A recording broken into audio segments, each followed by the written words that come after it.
Hello guys, welcome to another video in my channel. अभी हम जिस मैच के बारे में बात करने वाले हैं वो है आज का काउंटी चैंपियनशिप का मैच, जो कि होने जा रहा है लैंकाशायर और यॉर्कशायर के बीच में। तो ये मैच होने जा रहा है ओल्ड ट्रैफर्ड मैनचेस्टर में। अगर आप थोड़ा बहुत फुटबॉल देखते हो तो आपको ये ग्राउंड का नाम पता होगा, क्योंकि यहीं पे फुटबॉल के मैचेस भी होते हैं। यहीं पे नहीं, मतलब इसी जगह पर होता है। तो काफ़ी दिनों के बाद काउंटी में हमें एक पूरा मैच और क्लियर मैच देखने को मिलने वाला है। और अभी हम जिस फेज़ में आ रहे हैं धीरे धीरे, जिस समय में आ रहे हैं धीरे धीरे, यूके में वेदर सही होगा, ठीक है। और ये चीज़ आपने आयरलैंड के मैचेस में भी नोटिस करी है, वेदर सही हो रहा है धीरे धीरे। अच्छी बात है हमारे लिए, क्योंकि आगे आने वाले जो समय हैं वहाँ पे और भी अच्छे अच्छे क्रिकेट वेट कर रहे हैं, ना सिर्फ इंग्लैंड में बल्कि होल यूके में। चाहे वो टेस्ट चैंपियनशिप हो या फिर इंटरनेशनल मैचेस हो या फिर डोमेस्टिक मैचेस हो, तो वेदर का सही रहना बहुत ज़रूरी होता है। तो यॉर्कशायर के मैचेस पहले हो चुके हैं, जो ड्रीम 11 ने लिस्ट किया है। मतलब हो तो दोनों ही टीमों के मैचेस हो चुके हैं, लेकिन ड्रीम 11 ने यॉर्कशायर का मैच लिस्ट किया है पहले भी, मेरे ख्याल से 2 या 3। लैंकाशायर का ये पहला मैच है, तो काफ़ी लोगों को कम आइडिया होगा लैंकाशायर के बारे में। तो उनके बारे में हम यहाँ पे बातें करेंगे। ज़्यादा इंट्रोडक्शरी कुछ बातें करने की यहाँ पर ज़रूरत नहीं है। पिछले सीजन में ये दोनों ही टीमें सेम ग्रुप पे थे, तो कुछ चीज़ें हमारे पास होंगी, लेकिन उसके पहले वाले जो आखिरी जो काउंटी का सीज़न था वहाँ पर ये दोनों टीमें सेम ग्रुप पे नहीं थे। मतलब जो आखिरी हेड टू हेड मैच है वो पिछले सीजन का ही मैच है। उसके पहले वाला मैच 2018 का मैच है, वो भी मैं आपको दिखाऊंगा, लेकिन कुछ ज़्यादा रिलीवेंट इन्फॉर्मेशन आपको वहाँ से नहीं मिलने वाले हैं। 2020 से ऑफकोर्स आपको मिलेगा। आखिरी 5 मैचों की बात करें, जो 3 मैचेस के रिजल्ट आए हैं, यॉर्कशायर यहाँ पर आगे चल रही है, ठीक है। 3-2 से वो यहाँ पर आगे है। लेकिन अगर हम इस ग्राउंड की बात करें तो पिछले सीजन में इस ग्राउंड पे कोई मैच नहीं हुआ था बॉब विलिस ट्रॉफी में। सेकेंड लास्ट सीजन जो काउंटी का था वहाँ पर 5 मैचेस हुए थे, जिनमें से पाँचों के पाँचों ही मैचेस लैंकाशायर की टीम ने जीत हासिल करा था। इवन इस सीजन में भी 3 मैचेस हुए हैं, वहाँ पर भी उन्होंने 1 जीत और 2 मैच ड्रॉ हुए थे बारिश के चलते। मतलब इस ग्राउंड पे बहुत ही अच्छा परफॉर्मेंस रहा है लैंकाशायर की टीम का, जो हम नोटिस कर पा रहे हैं, ठीक है। भले ही आप देख सकते हैं आखिरी 5 में यॉर्कशायर का मतलब हार ही रहा है, लेकिन इस ग्राउंड पे नहीं, इस ग्राउंड पे उनको भी जीतने के लिए तरसना पड़ा है। ये कुछ परफॉर्मर्स हैं, अगर आप चाहें तो देख सकते हैं, जो पिछले सीजन में अच्छा करके आए हैं। डायरेक्टली आ जाते हैं और देखते हैं जब ये दोनों टीमें आमने सामने हुई हैं तो क्या होता है। पहले तो हम पिछले सीजन का जो बॉब विलिस ट्रॉफी का मैच था उसी को हम कंसीडर करेंगे। तो ये मैच हुआ था लीड्स में, जो कि यॉर्कशायर का घर है, आपको पता ही होगा। यॉर्कशायर ने बनाया था 260 रन। देखिए ज़्यादा नहीं बना था, जहाँ पर एडम लाइट ने 103 रन भी बनाया था, लेकिन उसके बावजूद भी 260 ही बना। करंट स्क्वाड मेंबर्स में से लैम आपको दिख जाएंगे, जो कल के मैच में वापस आएंगे, और मोस्ट प्रोबेबली कल के मैच के प्लेइंग 11 पर भी आपको देखने को मिल जाएंगे। इसके सिवाय बेली और जेनिंग्स, जो थोड़ी बहुत बॉलिंग भी करवाते हैं, इनका आपको परफॉर्मेंस दिख जाता है। लैंकाशायर ने यहाँ पर डिक्लेयर दे दिया था, मेरे ख्याल से नहीं डिक्लेयर नहीं, यहाँ पर मैच नहीं हुआ था, तो उन्होंने बनाया था 195। डेविस, इस नाम को थोड़ा सा गौर से देखिएगा। साथ में डेन विलास के परफॉर्मेंस भी आपको दिख जाएगा, और ये कुछ बॉलर्स थे जिन्होंने विकेट निकाला था। अगला मैच ये भी हुआ था लीड्स में ही, और यहाँ पर भी यॉर्कशायर ने जीत हासिल करा था। ये भी यॉर्कशायर का ही घर है। रन लेकिन देखिए कम बना, 209। फिर से किसी बैट्समैन ने यहाँ पर शतक लगाया, टॉम कॉलर कैटमोर, जिनकी अगर आप किसी भी फिक्सचर में देखने जाएंगे ना, मतलब मेजॉरिटी ऑफ द टाइम्स आपको इनके रिकॉर्ड्स जो है देखने को मिल जाते हैं, लेकिन फॉर्म जो है पिछले सीजन से ही बहुत ही ज़्यादा खराब चल रहा है इनका, चाहे कोई सा भी फॉर्मेट क्यों ना हो, ठीक है। साथ में टैडरसेल, बॉलिंग में फिर से बेली, और साथ में ये कुछ बॉलर्स जो अवेलेबल नहीं है। लैंकाशायर की बैटिंग अच्छी नहीं हुई, ठीक है, लेकिन फिर से डेविस और बेन कोड आपको यहाँ पर दिख रहे हैं। यॉर्कशायर 272, टीके कैटमोर फिर से हमने 42 के कुछ रन, और बेली फिर से यहाँ पर रन। लैंकाशायर चेज नहीं कर पाई, लीड किया किसने, कोड ने। तो कुछ नाम कॉमन आ रहे हैं ऑलरेडी दोनों ही मैच में हमारे पास, इनको नोटिस करना है ऑफकोर्स। और यह है आखिरी मैच जब ये दोनों टीमें इसी ग्राउंड पे खेल के गई है। यहाँ पर भी हालांकि यॉर्कशायर ने जीत करा था, लेकिन रन देखिए कम बन रहे हैं। आपने नोटिस करा होगा कि यहाँ पर भी बॉब विलिस ट्रॉफी में भी देखिए रन कम बना।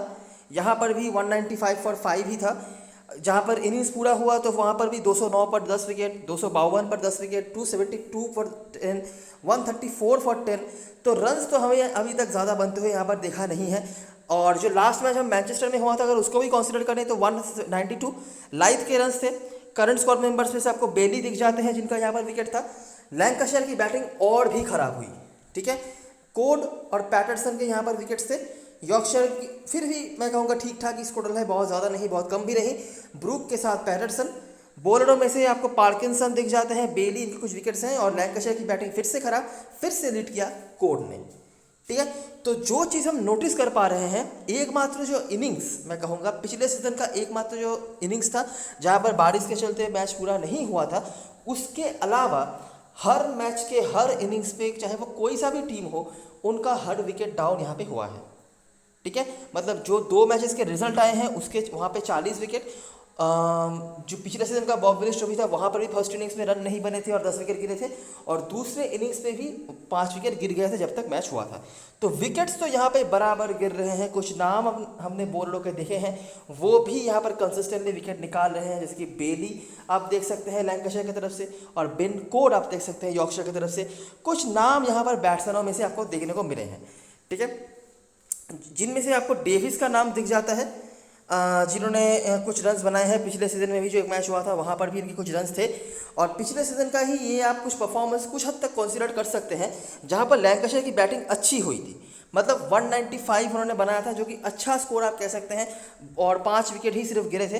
हो सकता है यहाँ पर टोटल कुछ और भी अच्छा बनता, लेकिन उसके पहले वाले मैचेस में काफ़ी ख़राब बैटिंग हुई है लैंकाशायर की तरफ से। यहाँ पर एकमात्र जो इनिंग्स था 250 के ऊपर, उसको भी लीड किया था डेविस ने ही, नहीं तो 200 के नीचे भी उनका टोटल रहा है। 109, 204, 134, आप देख सकते हैं कितना ख़राब बैटिंग रहा है लैंकाशायर की तरफ से। ठीक है, तो ये कुछ चीज़ें हैं, बहुत ज़्यादा कुछ नहीं है बताने लायक, जितना था मैंने आपसे सामने रख दिया है, और इसके पुराने मैचेस को देख के कोई फ़ायदा है नहीं, बहुत ज़्यादा पुराना हो जाएगा। तो ये है हेड टू हेड की चीज़ें। ठीक है, अभी हम ग्राउंड के बारे में बातें करेंगे। इस सीजन में इस ग्राउंड पे ऑलरेडी 3 मैचेस हो चुके हैं। हेड टू हेड में क्या है, कितना है, आई होप आपने नोटिस कर दिया होगा। अभी हम बात करेंगे ग्राउंड के बारे में। ठीक है, इस सीजन में 3 मैचेस हो चुके हैं, वो मैं आपको दिखाऊंगा। पिछले सीजन में तो कोई मैच नहीं हुआ था, लेकिन सेकंड लास्ट सीजन के काउंटी सीजन का जो मैच था वहाँ के भी हम 2 मैचेस देखेंगे, और समझने की कोशिश करेंगे इस ग्राउंड में क्या होता है और कौन कौन से परफॉर्मर हमारे सामने उभर के आ रहे हैं। चलो, तो यह है पहला मैच, और यह है आखिरी मैच जो कि इस ग्राउंड पे हुआ था, जो कि बारिश के चलते नहीं हो पाया था पूरा। तो ग्रैम मॉर्गन के अगेंस्ट मैच था, 344 उन्होंने बनाया था। एंडरसन जो अभी अवेलेबल नहीं होंगे इंग्लैंड की टीम में, वो जुड़ चुके हैं, जो टेस्ट सीरीज होने वाला है न्यूजीलैंड के अगेंस्ट में, उसके लिए। साकिब महमूद ने यहाँ पर 3 विकेट निकाला था वुड के साथ। पार्किंसन और बोहानन के यहाँ पर 1 के विकेट्स थे। बोहानन थोड़ी सी बॉलिंग भी कराते हैं और बैटिंग से भी काफ़ी अच्छे फॉर्म पर नजर आए हैं। लैंकाशायर की बैटिंग ठीक ठाक रही थी, आप कह सकते हैं 301 रन उन्होंने बनाए थे। बोहानन के बैटिंग से परफॉर्मेंस थे जेनिस के साथ, और ये कुछ परफॉर्मेंस है पेसर्स का अपर हैंड, और यहाँ पर भी पेसर्स का ही अपर हैंड था। 1 आध विकेट स्पिनर्स को मिला है बस। अच्छा, ये मैच था जो रिजल्ट निकला था। उसके बाद अगला मैच अगर हम देखेंगे तो लैंकाशायर ने यहाँ पर बनाया था 305, 10 विकेट लेकिन फिर भी गिरे हैं। 305 मैं नहीं कहूँगा बहुत अच्छा स्कोर है, लेकिन ठीक ठाक है। डेविस साथ में बोहानन फिर से, पेसर्स का अपर हैंड, स्पिनर्स के भी कुछ विकेट्स। नॉर्दर्न टचार के अगेंस्ट मैच था, जहाँ पर बेली ने 3 विकेट निकाला महमूद के साथ, और पार्किंसन जो हमेशा ही इस ग्राउंड पे अच्छा करते हुए हैं ऐसा देखा गया है। अभी समझ लीजिए 4 डे मैचेस में हो सकता है कि पहले 1-2 दिन में उतना हेल्प नहीं मिले, लेकिन लिमिटेड ओवर क्रिकेट में हमेशा ही पार्किंसन बेटर करते हैं। तो जो भी हो, और दूसरे इनिंग्स पर भी आपको डेविस दिख जाते हैं कुछ रन बनाते हुए, बेली के कुछ रन थे, और क्रॉफ्ट का रन, पेसर्स का अपर हैंड, और आखिरी इनिंग्स पर भी पार्किंसन ने यहाँ पर 3 विकेट निकाला था वुड और महमूद के साथ। ठीक है, बाकी बेली वगैरह के 1 विकेट हैं। और तीसरा जो मैच था 301, फिर से 10 विकेट गिरे। बेली ने यहाँ पर लीड किया वुड महमूद के साथ। तो ये नाम थोड़े से मतलब आप देख सकते हैं कि शफल हो रहे हैं, कभी वुड ज़्यादा विकेट निकाल रहे हैं, कभी बेली निकाल रहे हैं, कभी महमूद निकाल रहे हैं। एक मैच में हमने पार्किंसन को भी देखा है। बैटिंग में फिर से डेविस, इस बार रॉब जोन्स और वुड के कुछ रन्स भी थे। वुड थोड़ी सी बैटिंग कर लेते हैं इनमें से जितने भी बॉलर्स के आपने नाम देखे हैं। विलास ने यहाँ पर बहुत ही ज़्यादा बड़ा एक शतक लगाया था, जिसके ऊपर डिपेंड करके लैंकाशायर ने यहाँ पर इतना बड़ा टोटल खड़ा किया था। पेसर्स का अपर हैंड यहाँ पर भी था, और मैच यहाँ पर ड्रॉ हो गया था। महमूद के 2 विकेट्स थे। ठीक है, तो ये है इस सीज़न के मैचेस। कुछ बॉलरों के आपने नाम देखे हैं, जिनमें से आपने पार्किंसन का एक ही मैच में नाम देखा होगा, नहीं तो बेली, वुड और महमूद, इन तीनों के बीच में ही रह रहा है मामला। बैट्समैनों में से डेविस, क्रॉफ्ट का एक मैच में, विलास का एक मैच में, बोहानन, ये हमने मेजॉरिटी ऑफ द टाइम्स देखा है इस सीज़न में। ठीक है, कुछ बड़ा नाम है, बड़े बड़े नाम हैं जिनको हमने अभी तक परफॉर्म करते हुए देखा नहीं है। इनका नाम हम आगे देखेंगे। पिछले सीजन में तो कोई मैच हुआ नहीं था। सेकंड लास्ट सीजन का अगर हम मैचेस का कंसिडर करें तो देखिए 259 लिविंगस्टोन का रन था। क्रॉफ्ट के यहाँ पर कुछ रन, पेसर्स का अपर हैंड, मिडिलसेक्स 37 पे निपट गए। बेली साथ में पार्किंसन और महमूद के विकेट। लैंकाशायर ने यहाँ पर दूसरे इनिंग्स में बनाया 347। महमूद बैटिंग से कुछ रन, लिविंगस्टोन फिर से, क्रॉफ्ट फिर से, और जेनिस का यहाँ पर मतलब यहाँ तक इतनी दूर तक आने के बाद हमने जेनिस का एक इनिंग्स देखा है, नहीं तो अभी तक जेनिस का हमने कुछ बड़ा इनिंग्स देखा नहीं था। चौथे इनिंग्स पर आकर 165 बेली फिर से पार्किंसन और ये कुछ बॉलर से जिन्होंने विकेट वगैरह निकाला। तो बेली आप देख सकते हैं कि सेकंड लास्ट सीजन जो हुआ था काउंटी का, वहाँ पर इनका काफ़ी अच्छा परफॉर्मेंस रहा है। अभी भी अच्छा कर रहे हैं, लेकिन अभी थोड़ा मिक्सचर में है। अभी महमूद कुछ विकेट्स ले रहे हैं, वुड ले रहे हैं, लेकिन सेकेंड लास्ट सीजन में बेली वन मैन आर्मी की तरह थे। और उसके बाद आखिरी जो मैच हम देखेंगे 244 पर निपट गई टीम, महमूद और बेली के विकेट्स। लैंकाशायर ने 418 बनाया। बोहानन बहुत बड़ा शतक, साथ में रॉब जोन्स विलास, पेसर्स का अपर हैंड, और यहाँ पर 129 पर निपटा दिया बेली, पार्किंसन के विकेट्स। ठीक है, तो बॉलिंग में आप 3 नाम आप देख रहे हैं। वुड का नाम आपने पहले नहीं देखा होगा, क्योंकि वुड पहले खेलते नहीं थे, वो नॉटिंघमशायर की टीम में खेलते थे, तो इसीलिए वुड का नाम नहीं है। लेकिन महमूद और बेली ज़्यादा आप देख रहे हैं, महमूद थोड़ी बहुत हैं, और वुड का इस सीज़न से नाम आया है, मतलब पिछले सीज़न से ही आया था, लेकिन इस ग्राउंड पे इस सीज़न से आया है। और बैट्समैनों में से काफ़ी सारे नाम हैं, ठीक है, उस तरह से कंसिस्टेंटली किसी का नाम नहीं है। इस सीज़न में अभी तक हमने जेनिंग्स का परफॉर्मेंस नहीं देखा है बैटिंग से, लेकिन पिछले सीजनों में जेनिंग्स और लिविंगस्टोन भी थे। इस सीज़न में अगर हम बात करें तो बोहानन और डेविस हमने ज़्यादा देखा है, और क्रॉफ्ट और विलास का एक एक करके शतक है। इस तरह से कंसिस्टेंटली किसी का नहीं है बताने लायक, सभी का है, मतलब कुछ कुछ करके कंट्रीब्यूशन है, लेकिन ज़्यादा नहीं है। और एक और चीज़ जो हम नोटिस कर पा रहे हैं कि अनलेस कि कोई बहुत बड़ा शतक बन जाए, जैसे कि यहाँ पर 174 बना, तब जाके 418 का स्कोर आप देख सकते हैं, और यहाँ पर भी आपने देखा था 189 बना, तब जाके 407 बना, नहीं तो यहाँ पर रन्स बहुत ज़्यादा नहीं बनते हैं। 300 आप कंसीडर कर सकते हैं अ गुड स्कोर, अनलेस कि कोई बहुत बड़ा शतक बन जाए। 400 यहाँ पर किसी एक बैट्समैन के बहुत बड़े इनिंग्स के ऊपर डिपेंड करके ही बना है, नहीं तो हमने 250-300 के भीतर यहाँ पे मामला निपटते हुए देखा है। पेसर्स का ही अपर हैंड है, कुछ एक आध मैच पर हमने पार्किंसन कुछ करते हुए देखा है, ज़्यादा स्पिनर्स का रोल हमें देखने को नहीं मिल रहा है। तो ये तो है ग्राउंड के बारे में जो बताने लायक था। अगर आप चाहें तो वीडियो बैक करके देख सकते हैं। अभी तक इस सीजन में क्या हुआ है, यॉर्कशायर की तरफ से एडम लाइथ ने शुरुआत तो बहुत अच्छा करा था, लेकिन आखिरी 2 मैचेस से थोड़ा सा शांत नजर आ रहे हैं ये। उस तरह से बड़े इनिंग्स की अभी भी तलाश है उनको पिछले 2 मैचेस से। हैरी ब्रूक हालांकि कंसिस्टेंटली कर रहे हैं, बहुत ज़्यादा तो नहीं, लेकिन कंसिस्टेंटली 30-40 रन करके बना रहे हैं। जो रूट अवेलेबल नहीं है, और गैरी बैलेंस इनके कुछ रन है। लैंकाशायर की तरफ से डेविस, बोहानन, विलास, जेनिंग्स सबके रन है। जेनिंग्स का 3 अर्धशतक है, लेकिन इस ग्राउंड में अभी तक उन्होंने कोई खाता नहीं खोला है, मतलब खाता नहीं खोला है, मतलब 50 का खाता नहीं खोला है। बाकी सबके ही कुछ ना कुछ यहाँ परफॉर्मेंस है, जिनमें से बोहानन का आपने ज़्यादा देखा है, बोहानन और डेविस का इस ग्राउंड पे। और बॉलिंग में बात करी जाए तो बेन कोट जो बीच में इंजरी के चलते बाहर हो गए थे, नहीं तो जितने मैचेस उन्होंने खेले हैं बहुत ही ज़्यादा इफेक्टिव रहे हैं। साथ में जॉर्डन थॉमसन और पैटरसन जिनकी हाई विकेट टेकर चल रहे हैं, और काफ़ी एज हो चुकी है इनकी, लेकिन एक्सपीरियंस का पूरा फ़ायदा अभी तक उठा रहे हैं, बैटिंग भी थोड़ी बहुत कर ले रहे हैं। और विली, लैंकाशायर की तरफ से पार्किंसन जो हाई विकेट टेकर चल रहे हैं इनकी तरफ से, लेकिन इस ग्राउंड पे उतना ज़्यादा अभी तक नहीं है। अगर ये लिमिटेड ओवर क्रिकेट होता तो ये मामला आपको उल्टा देखने को मिलता है, लेकिन अभी के लिए चलिए इस ग्राउंड पे उतना अच्छा नहीं चल रहा है। बेली और लियम वुड, उसके बाद ल्यूक या लियम जो भी नाम है इनका, उसके बाद आते हैं। प्लेइंग 11 की बात करें तो लैंकाशायर की तरफ से आपको ऐसा कुछ प्लेइंग 11 देखने को मिल सकता है जहां पर लैम्ब जेम्स एंडरसन के जगह पर आएंगे, और लैम्ब का बैटिंग ऑर्डर थोड़ा ऊपर हो जाएगा अगर ये खेलते हैं तो, ठीक है। बाकी जो प्लेयर्स हमारे लिए इंपॉर्टेंट होंगे, देखिए जेनिंग्स को आपको रखना पड़ेगा, क्योंकि इनको 60 रन तक रखने वाली है। पहली बात तो ये, इस ग्राउंड पे अभी तक उनका कोई बड़ा इनिंग्स नहीं आया है, लेकिन पास्ट में इनके खाते में भी बड़े रन्स हैं इस ग्राउंड पे, तो किसी भी मैच में वो आ सकता है, और ये थोड़ी सी बॉलिंग भी करवा सकते हैं। तो इसीलिए स्मॉल लीग की मैं बात कर रहा हूँ, बड़ी लीग में आप चाहे कुछ भी करो, स्मॉल लीग में जो प्लेयर्स लॉजिकली भी और परसेंटेज के हिसाब से चाहे कुछ भी हो, लॉजिकली जो प्लेयर्स हमारे टीम में रहेंगे वो है डेविस, विलास और यहाँ से बोहानन। ये 3 हमारे टीम में ज़रूर से रहेंगे बैट्समैनों में से। यहाँ से बॉलरों में से बेली हमारे टीम में ज़रूर से रहेंगे। उसके बाद लिविंगस्टोन और क्रॉफ्ट में से आप किसी एक को ले सकते हो। लिविंगस्टोन ज़्यादा मैचेस खेले नहीं हैं, और जेनिंग्स, इन दोनों का अभी भी बड़ा इनिंग्स आना बाकी है इस ग्राउंड पे, जो कि हमने अभी तक आते हुए देखा नहीं है। लेकिन अगर मैं दूसरी तरफ से हिस्ट्री की बात करूँ तो हिस्ट्री ये कह रहा है कि यॉर्कशायर के बॉलिंग के सामने काफ़ी हल्का रहा है लैंकाशायर की बैटिंग। तो ये भी एक नोटिस करने वाली बात है जिसको आपको सोचना पड़ेगा। मतलब ऐसे ही किसी बैट्समैन को आप ले नहीं सकेंगे जो आउट ऑफ फॉर्म नज़र आ रहे हैं या फिर उतना अच्छा नहीं कर रहे हैं। बहुत ही सिलेक्टिव आपको रहना पड़ेगा बैट्समैन सिलेक्शन के मामले में। बोहानन का प्रायोरिटी देने का एक और रीज़न ये भी है, ये थोड़ी सी बॉलिंग करवा रहे हैं, जैसे कि करवा रहे हैं स्टीवन क्रॉफ्ट, ठीक है। तो हमारे लिए स्मॉल लीग में जो प्लेयर्स रहेंगे, ऑफकोर्स ये 3, यहाँ से 4, और समझ लो यहाँ पर इन तीनों में से कोई एक, तो 5-6 यहाँ से हमारे लिए हो गए, ठीक है। यॉर्कशायर की तरफ से बात करें तो मुझे नहीं लगता कोई मेजर चेंज हो सकता है। इनके टीम में एक चेंज जो होगा वो है जो रूट, क्योंकि नहीं खेलेंगे, इंग्लैंड के नेशनल टीम में जुड़ेंगे इसके लिए, तो उनके जगह पर आएंगे जॉर्ज हिल। ठीक है, अभी ये पहले भी इस टीम के होकर खेल चुके हैं, बहुत ज़्यादा एक्सपोजर तो नहीं मिला है, लेकिन जब भी मौका मिला है कुछ ना कुछ उन्होंने करा हुआ है। और सेकंड लेवल का एक मैच हुआ था, मतलब लोअर डिवीज़न का एक मैच हुआ था, और इसी टीम के सेकंड टीम के अगेंस्ट में यॉर्कशायर का सेकंड टीम, मतलब लैंकाशायर का सेकंड टीम बनाम यॉर्कशायर का सेकंड टीम एक मैच हुआ था। वहाँ पर जॉर्ज हिल ने काफ़ी अच्छी बैटिंग भी करी थी और बॉलिंग भी इनको कुछ हद तक दिया गया था, जहाँ पर उन्होंने कुछ विकेट्स भी निकाले थे।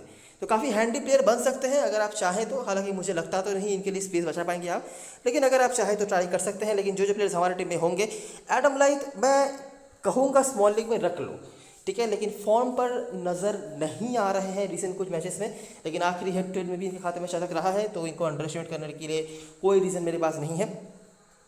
उसके बाद ब्रूक, इन दोनों को आपको रखना पड़ेगा क्योंकि इनमें से ब्रूक तो कम से कम बॉलिंग भी करवा रहे हैं। यहाँ पर बेंटकोट और पैटरसन, ये दोनों ही आपके लिए काफ़ी इंपॉर्टेंट होने वाले हैं। और उसके बाद थॉमसन और विली में से किसी एक को भी आप ले सकते हो, दोनों को ही ले सकते हो, क्योंकि बॉलिंग पे चाहे कुछ भी करें, लेकिन बैटिंग ये दोनों अच्छी खासी कर लेंगे आपके लिए।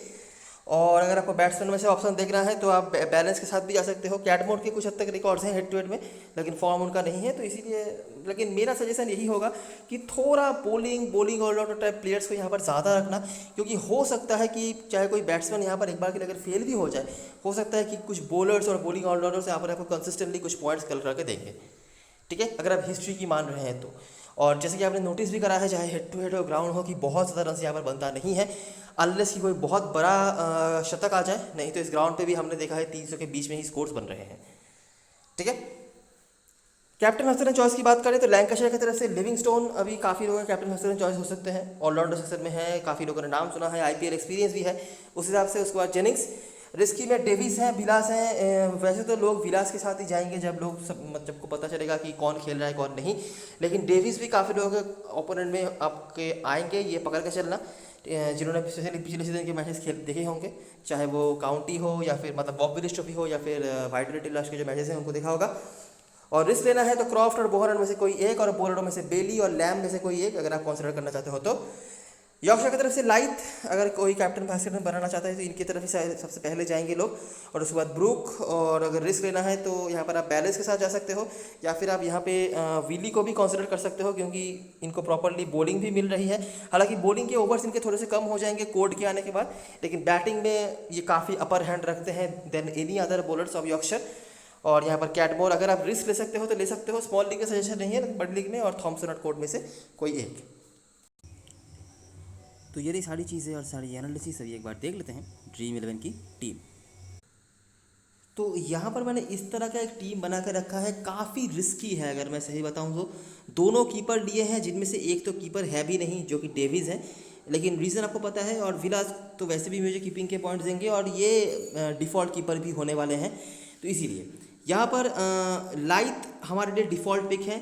रिस्क ले सकते हो तो लाइथ के जगह पर भी आप ट्राई कर सकते हो, मैं कहूँगा ट्राई, इससे ज़्यादा मैं नहीं कहूँगा, क्योंकि अच्छे फॉर्म पर थे सीजन के शुरुआत से, बस 2 मैच में फेल हुए हैं, तो इसीलिए स्मॉल लीग में रिस्क लेने वाले प्लेयर ये नहीं है, मैं इतना ही आपको कहूँगा। और गैरी बैलेंस दूसरे बैट्समैन के ऑप्शन ही हैं, इसके सिवाय आपके पास कैटमोर का ऑप्शन है, आप अगर चाहो ले सकते हो, सजेस्टेड नहीं है स्मॉल लीग में। क्रॉफ्ट और जेनिंग्स हैं लैंकाशायर की तरफ से, आप इनमें से भी किसी को ले सकते हो, वो भी कोई दिक्कत वाली बात नहीं होगी। लेकिन क्योंकि मैंने ऑलरेडी डेविस को ले रखा है, तो इसीलिए मैंने बैलेंस करने के लिए ही बस यहाँ पे बैलेंस को रखा है। बहुत अच्छा मैच हो गया ये तो। अच्छा, उसके बाद हमारे पास ब्रूक हैं, जो थोड़ी सी बॉलिंग भी करवा सकते हैं। लिविंगस्टोन सिलेक्शन परसेंटेज देख के मैंने रखा है, मुझे कुछ खास प्रायोरिटी देने के लिए मुझे नहीं लग रहा है। अगर आप यहाँ पर भी रिस्क लेना चाहते हो तो यहाँ पर एक्स्ट्रा बॉलर ऐड कर सकते हो। जो प्लेयर्स यहाँ से मेरी टीम में ज़रूर होंगे, कोड और बेली मेरी टीम में ज़रूर से होंगे। महमूद या फिर यहाँ पे वुड को भी आप ले सकते हो, ठीक है, इन दोनों में से कोई एक।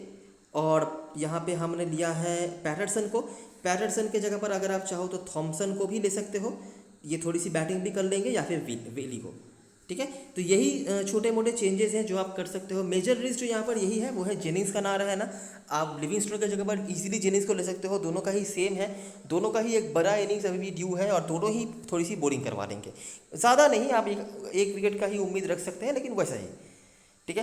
कैप्टन वाइस कैप्टन चॉइस की बात करें तो यहाँ पे थोड़ा सा आपको सोचना पड़ेगा। मैं कहूँगा कि ऐसे प्लेयर्स जो आपके लिए दोनों इनिंग्स में प्रॉपर बॉलिंग करवा देंगे और अगर थोड़ी सी बैटिंग भी कर लेंगे तो आपके लिए बहुत ही इंपॉर्टेंट प्लेयर बन जाते हैं।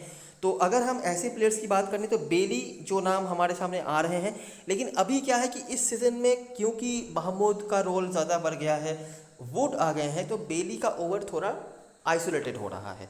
ठीक है, तो बैटिंग से तो बहुत ज़्यादा कुछ नहीं कर देंगे, समझ लीजिए 15-20 रन ही बना देते हैं तो, लेकिन बॉलिंग में अभी इनका विकेट थोड़ा सा डिस्ट्रीब्यूट हो रहा है। तो इसीलिए यॉर्कशायर के बॉलर्स ही मुझे लगता है, अगर आपको बॉलर्स मुझे देखना है तो अच्छे चॉइस बन सकते हैं, जहाँ पर पैटरसन का ऑप्शन है, कोर्ट का बहुत ही डिसेंट ऑप्शन है, लेकिन ये बैटिंग से कोई क्वेश्चन आपको नहीं देंगे, ये पकड़ के चलना।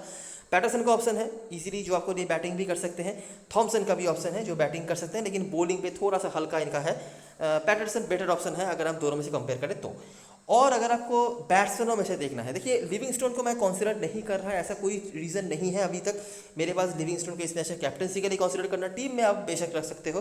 बैट्समैनों में से अगर आपको देखना है तो डेविस, जिनके इस ग्राउंड पे अच्छे रिकॉर्ड्स हैं, हेड टू हेड में भी जितना है जो भी है लैंकाशायर की तरफ से इनका ही है, और बुहानन, और यहाँ से लाइट का भी ऑप्शन बन जाता है ऑफकोर्स, जो कि काफ़ी लोग कैप्टन भास्कर इनको बना भी सकते हैं। ठीक है, तो ये 3 ऑप्शन जो बैटिंग से आपको पॉइंट देंगे, बॉलिंग से उम्मीद ना ही रखें तो बेहतर, हो सकता है एक आध विकेट निकाल लें जिसका कोई मतलब बनेगा नहीं ज़्यादा। और बॉलरों में से कोड, पैटरसन और बहुत सारा रिस्क ले सकते हो तो बेली। तो ये कुछ ऑप्शंस हैं जिनके साथ जा सकते हो। सेफ 3 बैट्समैन हैं, साथ में पैटरसन भी कुछ हद तक सेफ है, और रिस्की में बॉलर्स। तो डिसीजन आपके ऊपर है, आप किस तरह से बनाना चाहते हो, रिस्की प्लेयर कौन है, सेफ प्लेयर कौन है, मैंने सब कुछ बता दिया है। तो उस हिसाब से अपना टीम जो है ज़रूर सजा लेना। लेकिन मैं यही कहूँगा कि बहुत ज़्यादा बैटिंग डोमिनेटिंग बनाने की ज़रूरत नहीं है यहाँ पे, अनलेस कि एक आध बड़ा इनिंग्स आ जाए। तो इसीलिए मैंने उस तरह के प्लेयर्स को रखा है जिन्होंने बड़ा इनिंग्स खेल के रखा है किसी न किसी मैच में कहीं ना कहीं जगह पर। लेकिन बॉलर और बॉलिंग ऑलराउंडर्स की तरफ मुझे लगता है आपको ज़्यादा प्रायोरिटी देनी चाहिए। तो ये रही सारी एनालिसिस और सारे रिसर्चेस। अगर आपको वीडियो पसंद आया हो तो लाइक ज़रूर करना, सब्सक्राइब कर लेना चैनल को, टेलीग्राम चैनल पे मस्टली ज्वाइन हो जाना, क्योंकि इस मैच की फाइनल स्मॉल लीग की फुल टीम वहीं पे आने वाली है। तब तक के लिए best luck for this match and good bye for now.